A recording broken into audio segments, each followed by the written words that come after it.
Tonight, let's travel back to a world where the mighty Nile wasn't just a river. It was the dividing line between life and death. You may have seen the glittering gold masks and towering pyramids, but here's the secret no one tells you.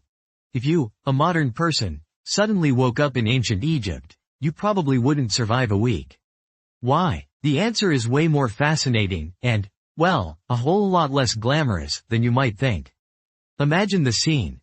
The air is thick with heat, the sun beats down on endless fields of reeds, and the only thing separating you from 1,000 tiny disasters is the knowledge passed down through generations. No Google, no antibiotics, no escape. Welcome to ancient Egypt, not the land of saints and sorcery, but a place of constant negotiation between chaos and order, life and death. And as you close your eyes tonight, let's walk slowly, step by step, through a day in a world so strange and yet so foundational to our own. First, let's talk about the Nile, because everything in Egypt, absolutely everything, started and ended with that river. It was the bloodstream of the land, the giver and taker of life. Each year, like clockwork, the Nile flooded. If you were lucky, the water would leave behind rich, black silt that made the fields bloom. If you weren't, the flood came late, or too strong, or not at all. Famine was never more than a season or two away. Now, imagine. You wake up in an Egyptian village. The air smells of river mud and cooking grain. You're hungry, but, surprise, there's no breakfast buffet. Your options: flat, coarse bread. Maybe some onions. A beer so thick you have to chew it. If you're wealthy, perhaps a fig or two. But bread is life, and it's a hard, heavy life at that. Let's pause for a moment. How long do you think you'd last on nothing but gritty bread, onions, and unfiltered beer? The truth is, ancient Egyptians had to work hard for that daily loaf. Wheat was sown by hand, harvested with flint blades, and ground with stone. The grinding stones left bits of grit in the flour, which meant that, even if you survived the hunger, your teeth would soon be ground down to nubs. Dental pain? Oh, it's coming for you. There are mummies whose teeth were worn almost flat by 40. Toothpaste? Only if you count natron, the same salty stuff they used for mummification. But let's say you make it through breakfast. What's next? Maybe you'll spend your day hauling stones for a pyramid. Or weaving baskets. Or slogging through the mud, planting seeds. If you're a child, congratulations, you're working too. Ancient Egypt was not a world where childhood was a time for play. In fact, most children didn't even wear clothes until puberty, and they started working as soon as they could walk. Disease was everywhere: malaria, bilharzia, dysentery. Insects swarmed. Most children didn't survive past the age of 5. Now, you might be thinking, sure, but what about the pharaohs? The temples? The gold? Here's the myth-busting truth. For every golden mask, there were 1,000 sunburned farmers, 1,000 brickmakers, 1,000 people who never saw the inside of a palace. The pyramids weren't built by slaves, as you might have heard, but by ordinary Egyptians, conscripted for months at a time.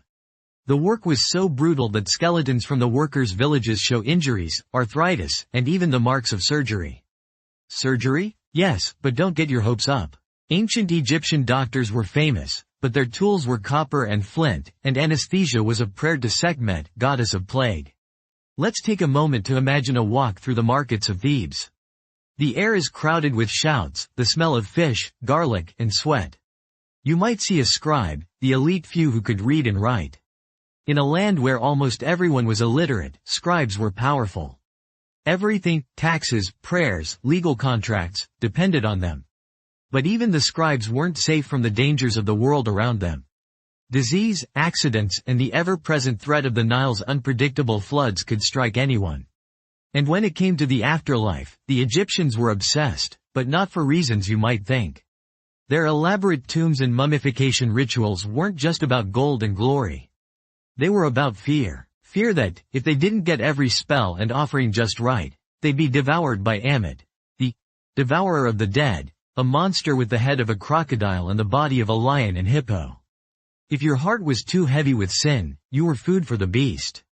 Eternal oblivion. No pressure, right? So why did anyone stay? Why didn't everyone run for the hills, or the desert, or the nearest Greek island? Because Egypt, for all its dangers, was a tapestry of order in a world of chaos. The pharaoh was more than a king.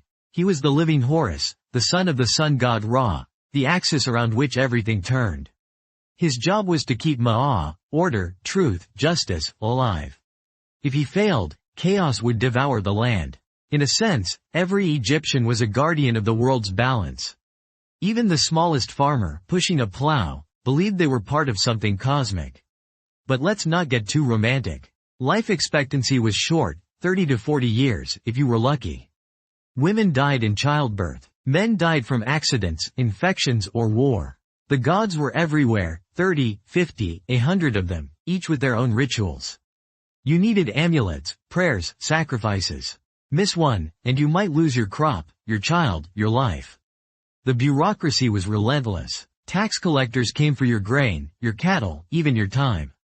Failed to pay, and you might be flogged, or worse. Still awake? Let's slip into the palace for a moment. The pharaoh's court was a world of ceremony and suspicion. Eunuchs, priests, magicians, and spies circled the throne. Court intrigue was a blood sport. Pharaohs were gods on earth, but they could be overthrown, poisoned, erased from history with a single chisel stroke. Hatshepsut, the great female pharaoh, was nearly wiped from the record by her jealous stepson. Akhenaten tried to overthrow the old gods, and his memory was obliterated by those who came after. Power was immense, but so was the risk. Now, let's talk about medicine. You might think that a civilization as advanced as Egypt would have had all the answers. They did have doctors, to be fair, some of the first in the world. They performed surgeries, set bones, even had medical texts. But their understanding of disease was still rooted in magic and gods. If you had a headache, it might be a demon in your skull. If you were bitten by a snake, there were spells, but little actual help. Even the best remedies were a mixture of honey, moldy bread, and hope. The lucky ones survived. The unlucky became mummies. And what about women? Ancient Egypt was, in some ways, surprisingly progressive. Women could own property, initiate divorce, even run businesses.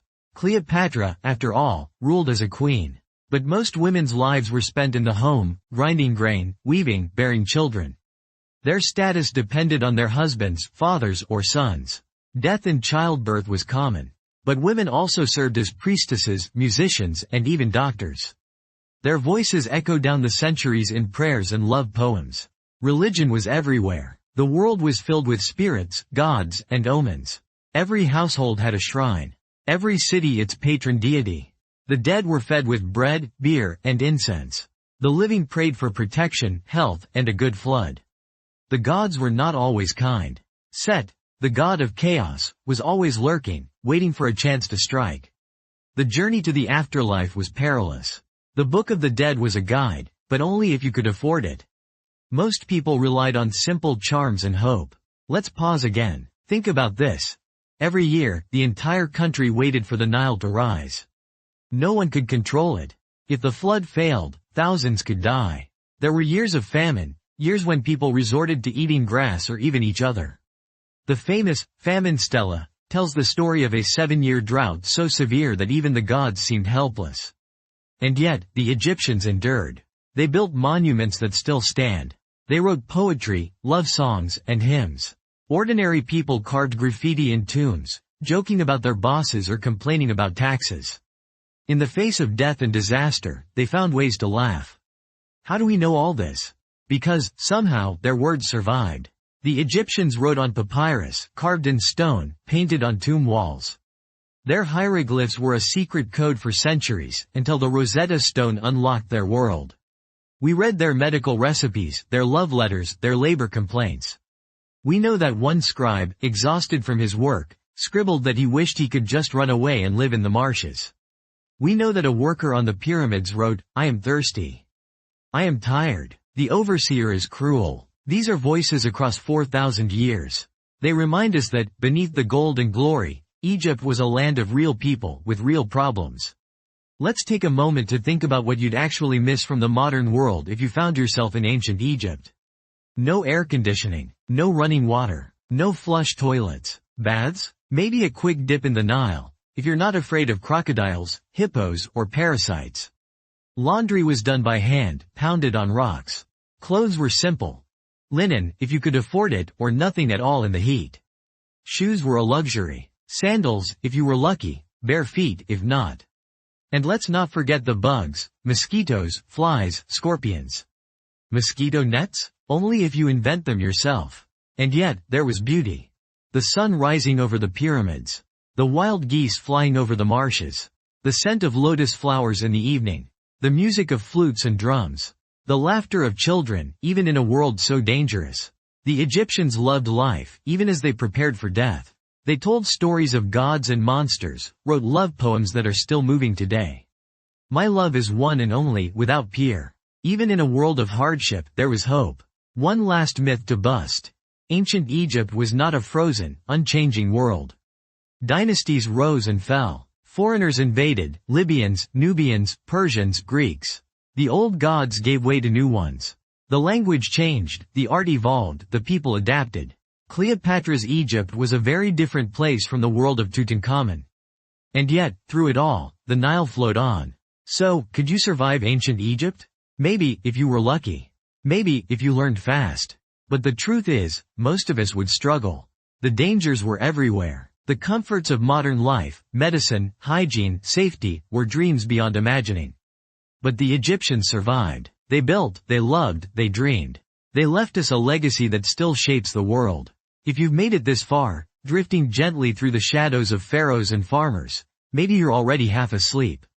But before you nod off, remember this. History isn't just about kings and wars and dusty tombs. It's about ordinary people facing extraordinary challenges. It's about resilience, hope, and the endless dance between order and chaos. If you enjoyed this journey through the real, gritty, and surprisingly human world of ancient Egypt, consider joining our community of history lovers here at History Owl. Hit subscribe, leave a comment with your favorite historical era, and let us know where you'd like to travel next.